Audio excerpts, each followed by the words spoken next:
থেকে কেনা, ওয়েবসাইট থেকে। তোমরা ওয়েবসাইট ভিজিট করো।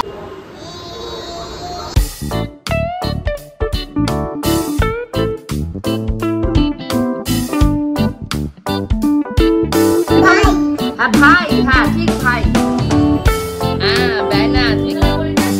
ঢুকুন, টিনের দেয়ালে একটা বাড়ি দেখতে পাচ্ছেন, ওখানটা থেকে ঢুকুন। শীতলা মন্দিরের দিকে ফ্রন্টে মুখ করে তাকান, মুখ করে তাকালে ডান হাতে পড়বে বাড়িটা, টিনের বাড়ি। লাল রঙের, বল লাল রঙের একটা একতলার ঘর আছে। হ্যাঁ, আমি ও উত্তর দক্ষিণ পূর্ব পশ্চিম আমাদের। তাহলে আগের দিন রিলায়েন্সে ঘোরা হয়, ওটা কিন্তু আসবো। দে গাড়ি চলে এসছে, চেনাশোনা দিয়েছি আইডি সেট। তো ঘুরে বেজে গেছে 11:15। পৃথিবীকে ওখানে গিয়ে খাওয়া দাওয়া করবো। রান্না দিদি দুবার ফোন হয়ে গেছে, ওই যে ঝুনুকা কেউ পড়ে। টাটা করে দাও, টাটা করে দাও। কোথায় যাচ্ছি আমরা? বেবে বলো বাড়ি যাচ্ছি। বেবে তো এখানে এসছিলে, বাড়ি যাচ্ছি। কোথায় এসেছি? কোথায় এসেছি? হ্যাঁ কি হচ্ছে? পটি হচ্ছে? কেটে গেছে? কোথায়? আমিও যে কি দুষ্টু, আমিও যে বলছি না, টোটো থেকে নামতে গিয়ে দেখো আমার হাতের এই জায়গাটা কেটে গেছে। ওর বাবাকে দেখাচ্ছি, ও আমার এসে দেখাচ্ছে কেটে কেটে। লিটল গোল্ডে স্নান হয়ে গেছে, ঘড়িতে এখন বাজছে প্রায় 1:45 কাছাকাছি। কানের ভেতরটা কেটেছে কি করে? এখানটায় কানে কি ওয়াটার গেছে তোমার? হ্যাঁ, সবার কাছে কমপ্লেন, কান দেখাতে বললেই বলবে কানে কি ওয়াটার। আর এত পরিমাণে ঘাম হচ্ছে না, মাথায় মনে হচ্ছে কি উকুন হয়েছে, এইরকম পরিমাণে চুলকানি হচ্ছে। প্রচুর পরিমাণে গরম, তারপর বৃষ্টির জল মাথায় পড়লে মাথার ভেতরে চুলকায়, আমার সেটা হচ্ছে। আরে কি হয়েছে তুমি বুঝতে পারছো না বলে? কি সমস্যা ঠিক? হ্যাঁ হ্যাঁ, আজকে ঠাকুরঘরটা পরিষ্কার টরিষ্কার করে রেখে দেবো। মানে কি বলতো, পরিষ্কারই রয়েছে একটু, যেহেতু কালকে মানে বেলুন দিয়ে সাজাবো, একটু ঠাকুরকে ভোগ টোক দেবো। তো তার জন্য রাধা দিদিকে বলছি তুমি গিয়ে নিশ্চিতগুলো মোছো, তারপর কি আমি সিংহাসন মোছো। হ্যাঁ বেলুন দেবো, হ্যাঁ বেলুন কালকে তো মা, কালকে বেলুন আনবো তো, কালকে বেলুন এনে তো অনেক বেলুন দেবো। কাজু কেন? কাজু দেখো, নাটক করে করে কাজ। বেলুন দিদি বলেছি কালকে দেবো, তাই কেমন ভাবে কাজ দিলে তুমি দেখা, দেখো কিভাবে কাজ দিলে। না না, তো এখানে হলো ফল নিয়ে এসছে আজকে, যেহেতু ফলাহার হবে 3 বেলা, তার জন্য ফল কলা দেবো। হ্যাঁ মা কলা দেবো। কি খাচ্ছ তুমি মা? ব্যানানা বলো তো। হ্যাঁ ব্যানানা, তুমি কলা খাচ্ছ? খাও, একটু একটু করে খাও, বেশি করে খেও না কিন্তু, বুঝেছ? অল্প একটু করে। হ্যাঁ ভেঙে ভেঙে, হ্যাঁ টিপ দিয়ে ভেঙে ভেঙে খাও। ভেরি গুড, খাও খাও। হ্যাঁ ওই দেখো, উরি বাবা উরি বাবা। খাও। মা হিসাবে আমি কিন্তু লিটল গোল্ডের সমস্ত ব্যাপারে ভীষণ পার্টিকুলার। লিটল গোল্ডের বয়স এখন 1 বছর 9 মাস, আর কয়েক মাসের ভেতরেই ও 2 বছর হয়ে যাবে। কিন্তু ওর যে প্রবলেমটা এখন বেশি করে আমি ফেস করছি, সেটা হলো দাঁত ওঠার প্রবলেম। দাঁত উঠছে, আর ওঠার ফলে কি হচ্ছে, ও শক্ত কিছু সব সময় চাবাতে চাইছে, আমাকে সে কামড়াতে চাইছে। তো এগুলোর থেকে আমি কিভাবে নিজেকেও রিলিফ দিই এবং আমার মেয়ের লিটল গোল্ডকে কিভাবে যত্ন নিই, সেই ঘরোয়া কিছু রেমেডি আজকে তোমাদের সাথে শেয়ার করবো। বেবিদের যখন দাঁত ওঠে, দাঁতের যে মাড়িগুলো হয় না, বা দাঁতের এই গোড়াগুলো হয়, ওখানে খুব হালকা হালকা সুসুর ব্যথা হয়। তো ওই ব্যথার হাত থেকে রিলিফ দেওয়ার জন্য ফার্স্টে আমি যেটা করি, সেটা এরকম একটা রুমাল নিই। এটা কিন্তু কটনের রয়েছে। এই রুমালটাকে ভালোভাবে ধোয়া হয়ে গেছে, এখন এটাকে ফ্রিজের ভেতর রেখে দেবো, ধরো ওরকম 30 মিনিট, আধা ঘন্টার মতো। 30 মিনিট পরে ওই ঠান্ডা ন্যাকড়াটাকে ফ্রিজ থেকে বের করে নেবো এবং লিটল গোল্ডের দাঁতের গোড়ায় হালকা হাতে মাসাজ করে দেবো। এতে কি হবে, ও দাঁতের গোড়ায় যে ব্যথাটা হয়, সেই ব্যথাটার জায়গায় একটা কুলিং সেন্সেশন হবে। লিটল গোল্ডে যখন প্রথম দিকে দাঁত গজাতো, তখন থেকেই কিন্তু আমি এই রেমেডিটা করে থাকি। তার পাশাপাশি ওকে যেমন এখন খেতে শিখে গেছে, শসা, আপেল এরকম টাইপের ফ্রুট দিই। ও চাবাতেও থাকে, ও দাঁতের ব্যথাটাও কমে এবং নিউট্রিশনাল যে সাপোর্ট দরকার সেটাও। লিটল গোল্ডের কিন্তু মুখে দাঁত গজানো শুরু হয়ে গেছিল 6 মাস বয়স থেকে। এক একজনের বেবিদের কিন্তু এক এক রকম সিমটম হয় এবং এক এক রকম বয়স থেকেই দাঁত গজানো শুরু হয়। এই সমস্ত ঘরোয়া রেমেডির পাশাপাশি আরো একটা হেলদি অভ্যাস আমি লিটল গোল্ডে 1 মাস বয়স থেকেই করিয়েছি, সেটা হলো ডেক্সোল্যাক ফর্মুলা মিল্ক, তার নিউট্রিশনাল সাপোর্ট, যেটা কিনা প্রত্যেক স্টেজে গ্রোথ এবং ডেভেলপমেন্টে লিটল গোল্ডকে সাহায্য করবে। কারণ এর ভেতরে রয়েছে 36 vital nutrients like protein, calcium and iron. এটা কিন্তু ভীষণই এসেনশিয়াল বাচ্চাদের হাড় এবং মস্তিষ্কের বিকাশের জন্য। ফর্মুলা মিল্কটাকে 3 চামচ করে গরম জলের ভেতর গুলে দিনের ভেতর লিটল গোল্ডকে 2 বার দিই, সকালে একবার আর রাতে ঘুমোতে যাওয়ার আগে একবার। এতে কি হয়, ওর ঘুমটাও ভালো হয় ও সারাদিন খুব অ্যাক্টিভ থাকে। হ্যাঁ, না না কিছু দেয়া যাবে না, তুমি দাঁড়িয়ে দাঁড়িয়ে শুধু দেখো। দেখো দিদি কি সুন্দর করে পরিষ্কার করছে, দেখেছো? নম করো, নম করো, both hand, both hand, both হ্যান্ডে। হ্যাঁ, ভেরি গুড। হ্যাঁ হ্যাঁ, তুমি দাঁড়িয়ে দাঁড়িয়ে কাজ শেখো। হ্যাঁ, এগুলো কিন্তু খেলনা নয় মা। হ্যাঁ হ্যাঁ, পোকা কোথায়? পোকা কোথায়? ও বাবা, এটা নাকি পোকা। এখানটা এটা দেখতে পাচ্ছি কি বলে পোকা। যে আজকে বলেছে আসবে আমাদের মানে এখানটায়। কালকে যেহেতু লিটিল গোলকে মানে গোপাল সাজানো হয়ে গেছে, বাল গোপাল, এখন একটা স্পেশাল মানে ওর জন্য সারপ্রাইজ, তোমাদের জন্য সারপ্রাইজ একটা মানে সাজা অপেক্ষা করছে, সেটা হলো কালকে সাজাবো। আর কালকে অ্যাজ ওয়েল অ্যাজ তোমাদের গোবিন্দরও জন্মদিন রয়েছে, তো দুটোই একসাথে করা হবে। তো দেখা যাক, একটা হেডেক। আমার তো মাথা এখনই ঘোরাচ্ছে, ফল খাবো নাকি পুরোটাই মানে জলের উপর থাকবো, তাই এখন বুঝতে পারছি না। এখানে ফল কাটা হয়েছে, তোমাদের গপুদাকে পাঠানো হবে, আর আমার রানা দিদি অল্প অল্প কটা রাখবো। লিটিল গোল্ড একটা কলা খেয়েছে, তো ওকে আজকে আর মুসম্বি দেবো না, টেনশন হয়ে যাবে। তো আমার ফ্রিজে যাওয়ার সময় রেখে গেছিলাম, ফুল ছিল কিছুটা মনে হচ্ছে, দাঁড়াও গিয়ে দেখি তো। না ঠিক আছে, আমি সেটা ভেবেই ফুল আনাইনি, নাহলে আজকে তো পুজো দেবো। তো আমার স্নান দান হয়ে গেছে, স্নান হয়ে গেছে, লিটিল গোলকে খাবো, আগে পুজোটা দিয়ে আসি, তারপরে দেখো এত দুষ্টু, এত দুষ্টু। কি এগুলো? কি পুতুল খেলা, কত কথা আছে না একটা ফুল আছে না একটা, ওই ভেবে আমি আর আনাইনি। ওখান থেকে তুলসী পাতাটা কি কি এনেছে, কি জুই ফুল টুল এনেছে। ঘর খুব সুন্দর পরিষ্কার হয়ে গেছে, এখন ভালো করে পুজো দিয়ে নিই। ছাদে ছাদে ছাদে ঘুরতে যাবে, যাও ছাদে। ই মা, ওগুলো দেবে খানে, পিপি যদি দেখে না। ওই নম করেছো দেখি কিভাবে? হ্যাঁ ভাই, হ্যাঁ ঠিক ভাই। তুমি নম করো, কিভাবে নম করলে? ভাই ভাই ভাই, নম করো ভাইকে। উমা দিন খাটে বসে নাকি ভাইয়ের সাথে খেলবে, তা যা, ওই বাড়িতে বুনু আছে আর এই বাড়িতে ভাই আছে। আজকে ঈদে 3 দিন ধরে আমি বাড়িতে নেই না, পুজো অর্চনাও ঠিকঠাক ভাবে দেওয়া হয়নি। গোবিন্দকে বলে গেছিলাম গোপালকে তুলতে শুতে, তো এগুলোই করে রেখেছে গোবিন্দ।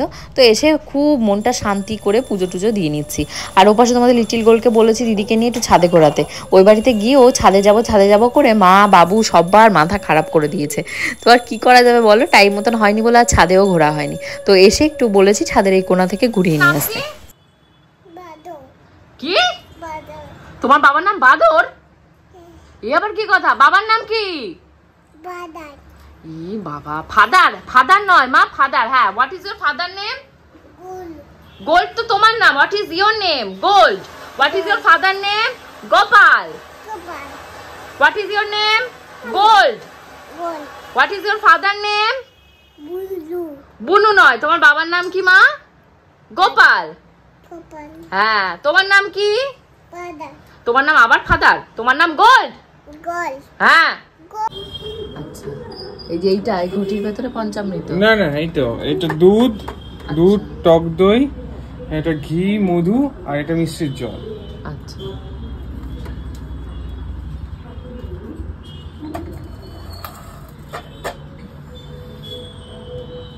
তোমাদের ভেতর থেকে আমি কমেন্ট করে না জিজ্ঞাসা করেছিলাম যে তোমরা কারা কারা সোমবারে মানে জন্মাষ্টমীটা করছো আর কারা কারা মঙ্গলবার করছো। তো মোস্ট অফ দেম তোমরা কমেন্ট করে আমাকে বলে দিয়েছে যে তোমরা সবাই সোমবারই করছো। অ্যাকচুয়ালি সোমবারই মানে করাটা মঙ্গলজনক। মঙ্গলবার করতে গেলে কী হবে বলো তো, সারাটা সোমবার মানে সকাল থেকে রাত অবধি তোমাকে না খেয়ে থাকতে হবে। মঙ্গলবার সকালবেলা যখন মানে প্রসাদ ভোগ রান্না করতে পারবে, তখন গিয়ে মানে ভগবানের ওখানটা প্রসাদ চড়াতে পারবে। তার আগে পর্যন্ত মানে ফলাহার, কেউ নির্জলা। গোবিন্দর যেমন এটা একটা মানে হ্যাবিট হয়ে গেছে, না খেয়ে থেকে থেকে একাদশী করা বা কোনো একটা মানে অকেশন আসলেই যেগুলো রিচুয়ালস একদম পাই টু পাই ইয়ে করা। বাট আমার তো অনেক দিন গ্যাপ হয়ে গেছে না, আমি প্রায় লাস্ট 2 বছর ধরে কোনো রকমের কোনো উপোস টুপোস করিনি। ইভেন যখন আমার শ্বশুরমশাই মারা গেছিলো একাদশী করতে হতো না, তো একাদশীটাও কিন্তু আমি যে নিষ্ঠা করে একদম মানে নিরামিষই খেতাম, কিন্তু নিষ্ঠা ভরে আমার করা হয়নি। যেটা হয়নি সেটা হয়নি। তো তার জন্য আমার একাদশী করার তো ভীষণই ইচ্ছা। তোমাদের গোপুদাকেও বলেছি মানে নেক্সট একাদশী থেকে একাদশী করাটা চালু করতে হবে। নিরামিষ খাই কি যাই খাই, মানে একাদশী পালন করতে হবে। তো গোবিন্দ এখানটায় তো সারাদিন না খেয়ে থেকেও কাহিল হয়নি। কিন্তু আমার কি হচ্ছে বলতো, লিটিল বিট মাথাটা ঘোরা স্টার্ট হয়ে গেছে। দেখতে পাচ্ছ আমার কথা জড়িয়ে যাচ্ছে, মানে এখন ঘড়িতে বাজছে তোমাদের 11টা 10। আজকে 11টা 10-এ আমি ভয়েস ওভার দিয়ে ঘুমিয়ে পড়তে যাচ্ছি, কারণ এর থেকে বেশিক্ষণ যদি আমি জেগে থাকি মাথা ঘুরে পড়ে যাব। আর সামনের পরে দেখতে পাচ্ছ না, এই প্রসাদ দিয়ে যাচ্ছে, সে প্রসাদ দিয়ে যাচ্ছে, প্রসাদ সামনের পরে দেখে রাখাও যায় না। আর লিটিল গোল্ড যেহেতু এখন আমার ব্রেস্টফিড করে, মানে কি হচ্ছে বলো তো, আমার মাথাটা পুরো ঘোরাচ্ছে। এটা বলা ঠিক নয় যে উপোস করে বারবার মাথা ঘোরাচ্ছে বা খিদে পাচ্ছে, কিন্তু যেটা ফ্যাক্ট সেটা ফ্যাক্ট। আমি মানে কন্ট্রোল করতে পারছি না। এখানে দেখতেই পাচ্ছ গোবিন্দ পঞ্চামৃত নিয়ে এসে ভগবানের অভিষেক করা হবে। অভিষেক করার পর গোবিন্দ ক্ষীর রান্না করেছে, দুধ দিয়ে ক্ষীর রান্না করেছে, সেই ক্ষীরটা ভগবানকে চড়াবে। তো আমি চাইলে, গোবিন্দ আমাকে জোর করেনি। দেখো গোবিন্দ, আমি, গোপাল, লিটিল গোল্ড এই নিয়েই সংসার। এবার সংসারে একজন বলছে সঠিক নিয়ম, গোবিন্দ জানে। তো যেহেতু ও সঠিক নিয়মটা আমাকে বলেছে আর একবার আমি কানে শুনেছি, তো আমার বারবারই মনে হচ্ছে আমি একটা দিনের জন্য কষ্ট করে নিই, এরপর না হ্যাবিটটা আমাকে দিতে হবে। তোমরা যারা যারা উপোস টুপোস করো তারা তো জানো যে উপোস করে একটা ভগবানের তপস্যা করা কতখানি মনটা ভালো লাগে। আমার মনটাও ভালো লাগছে ভীষণ। তো এখানে গোবিন্দ আমাকে বলে দিচ্ছে কোনটা পরে কোনটা। এখানে ভগবানের পাদুকা রেখেছে, আর আমার ঘরে যে গোপালটা রয়েছে, ছোট্ট গোপাল, লিটিল গোপাল, সেই গোপালকে নিয়ে এসেছি। আর এখানে আমার বড় গোপালও হাজির হয়ে গেছে, ওনাকে টেনে হিঁচড়ে আনা হয়েছে। বাইরে তোমরা হয়তো জানো না, তোমাদের গোপুদাও মানে উপোস রেখেছে, মানে আজকে ফলাহারি করছে। তো তার জন্য ওনাকে আর আমাকে একসাথে গোবিন্দ বললো অভিষেক করে নিতে, কারণ আমিও যা উনিও তাই। আর গোবিন্দ মতন দিচ্ছে। এবার মনে হয় গোবিন্দ কি দিচ্ছে, এটা মধু, ঘি, তারপর তোমাদের দই, দুধ, এই সমস্ত দিয়েই করছে। এবার হলো অভিষেক কমপ্লিট হয়ে গেছে, এবার ফুলের অভিষেক আছে, পুষ্পাভিষেক। এরপরই ভগবানকে আবার ধুই নিয়ে আসবে। এসে ভোগ কোথায় পাবো? ক্ষীর করেছি আর ফল। ও এবার ভোগ পাবে, সেই তো আজকেই ভোগ দিতে হলো। না, অভিষেকের পর পাবে না। হ্যাঁ সেটাই তো, স্নান ধান হয়ে গেছে, এবার তো পাবে।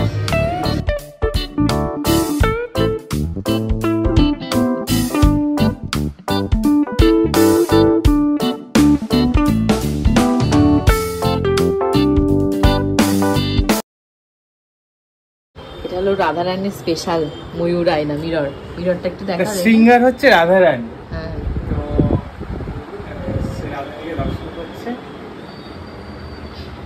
কেমন লাগছে দেখতে। তারপরে যুগল কিশোরকে নিজের মনে ঠাই দেওয়া। যত্ন করে রেখে দিচ্ছি গুছিয়ে। এপাশে অভিষেক হয়ে গেল, তোমাদের লিটিল গোল্ড কিচ্ছু দেখতে পারলো না, ঘুমোচ্ছে। কি আর করবো বলো। আর যাই হোক, তোমাদেরকে একটা কথা বলা হয়নি, আগের দিন যখন আমি বাপের বাড়িতে যাচ্ছি, হঠাৎ করে দেখি কি বাড়ির যে ঠাকুর ঘর রয়েছে মন্দিরেও প্রণাম করছে। আমি যে এই তুই কার কাছ থেকে দেখে শিখলি রে মন্দিরে প্রণাম করা? আমি জানি না, আমি কিন্তু যখন বাড়ি থেকে বেরোই তখন কিন্তু মানে ঠাকুর ঘরে প্রণাম করি না। আর নরসিংহদেবের ফটো আছে, সেখানে প্রণাম করে বেরিয়ে যায়। বাট ওকে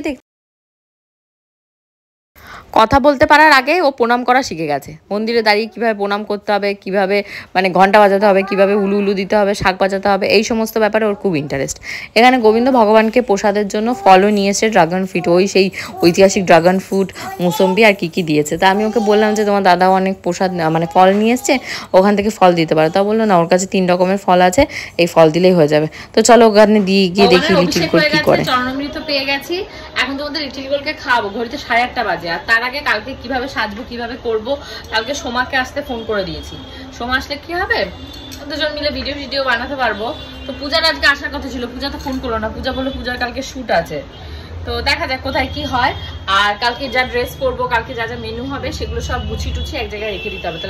তাহলে রান্না দিদি এসে ঠিকঠাক মতো জিনিসপত্রগুলো ধুয়ে কাটাকুটিটা শুরু করতে পারবে। অবস্থাটা দেখো, ও খুব খুশি। ময়ূরের পালকটা নাড়াচ্ছে দেখো, পড়ে গেছে। হ্যাঁ, এগুলোকে আমি তুলে রেখেছিলাম, ও গিয়ে আমায় বলছে মা পড়ে গেছে, এই যে এখানটা রেখেছিলাম। এখন এই যে ওই বাড়ি থেকে পুজোর যে সমস্ত জামাকাপড় বানিয়ে নিয়ে এসেছি, মুদিখানা জিনিসপত্র, এগুলো সব গোছায়। আর বাকি যা বাজার থেকে কিনে আনতে হবে গোবিন্দর কালকে বার্থডে সেলিব্রেশনের জন্য, সেগুলো তোমাদের গোপু থেকে হোয়াটসঅ্যাপ করে দিই। Tata bye. তো কালকে যে শাড়ি টাড়িগুলো পরবো, তো সেগুলো বের করে রেখে দিচ্ছি। তো এটা হলো আমি অনলাইন থেকে কিনেছি, এটা putuls.com থেকে কেনা, ওয়েবসাইট থেকে। তোমরা ওয়েবসাইট ভিজিট করলেই এই শাড়িটা দেখতে পেয়ে যাবে। ভীষণই সুন্দর, এত সুন্দর কালারটা। আর এটা হলো তোমাদের টিস্যু বেনারসি, যেগুলোকে বলে না, এই টিস্যু বেনারসি। কালকে পরবো যখন তখন দেখো। তো এখন শাড়িটাকে ঠিকঠাক করে রেখে দিই, ব্লাউজ পিস বানাতে দেবো, তার জন্য এটা বের করে রাখছি। তারপর ব্লাউজ পিস বানাতে দিয়ে দেবো, কালকে অন্য একটা ব্লাউজ দিয়ে পরবো। এর সাথে ম্যাচিং যা ব্লাউজ আছে সেটা বাইরে রাখবো। লিটিল গোল্ড কি করছে এখানটায়? বাবা এখানটা আসো, দেখো বাবা জামা, এখানটা আসো, দেখো এই যে ক্যামেরার সামনে আসো, মোবাইলের সামনে। ওর বাবার জামা কাপড়ে হাত বোলাচ্ছে। এটা হলো রান্না দিদির গামছা। উফ বাবা, দিদির গামছা রাখো, দিদির গামছা রেখে দাও এখানে। হাতে লেগেছে? বেশ হয়েছে, ঠিক হয়েছে। টাটা, গামছা দিন টাটা। এখানে বাপিদা এসে প্রসাদ দিয়ে গেছিল, বৌদি এই প্রসাদ দিয়েছে, মালপোয়া, পাটিসাপটা, পিঠে, লুচি, সুজি, ফল, তালের বড়া এই সমস্ত প্রসাদ দিয়ে গেছে। কালকে যা যা মানে মোটামুটি লাগবে আমি তো আগেই অনলাইন থেকে সব আনিয়ে নিয়েছিলাম, আর যা যা নেই সেগুলো তোমাদের গপুদাকে বলেছি আনার জন্য। আমার অবস্থা ভীষণই টাইট। এই মনে হয় কতদিন পরে, প্রায় 2 বছর বাদে গিয়ে এরকম নির্জলে উপোস করছি। লাস্ট করেছিলাম তোমার হলো 4 প্রহরে যখন শিবের মাথায় জল ঢেলেছিলাম, লাস্ট শিবরাত্রির সময়। তো তারপর আর করা হয়নি, মানে শরীরটা একটু ভালো লাগছে না, হঠাৎ হঠাৎ মাথাটা ঘুরে যাচ্ছে, আর বেশি কথা বললে কাজ করলে আরও শরীরটা দুর্বল লাগবে। তো ব্লগটা আমি এখানেই শেষ করছি। কালকে ব্লগটা ভীষণই ফাটাফাটি, ভীষণই ধামাকা হবে, কারণ কালকে 2টো জিনিসের সেলিব্রেশন একসাথে হবে। এক হলো গোবিন্দর বার্থডে, আরেকটা রয়েছে ভগবান শ্রীকৃষ্ণের বার্থডে। তো 2টো একসাথে হবে, মানে জন্মতিথি যেটাকে বলে। তো ভীষণই ধামাকা হবে। আমি লিটিল গোল্ড সবাই ভীষণ সুন্দর করে সাজবো। কী আয়োজন করছি, কেকের অর্ডার দিতে অলরেডি তোমাদের গপুদা চলে গেছে। তো কি হচ্ছে না হচ্ছে সবটাই কালকে ব্লগে তোমরা পেয়ে যাবে। আজকে ব্লগটা তার জন্য আমি এখানেই শেষ করছি। তোমাদের সবাইকে অনেক অনেক থ্যাংক ইউ আমার পাশে থেকে সাপোর্ট করে এইভাবে ভিডিওগুলো দেখার জন্য। কোনটা ভালো লাগছে, কোনটা ভুল করছি, অবশ্যই সেটা কমেন্ট সেকশনে কমেন্ট করে জানিও। See you the next blog. Till then bye by.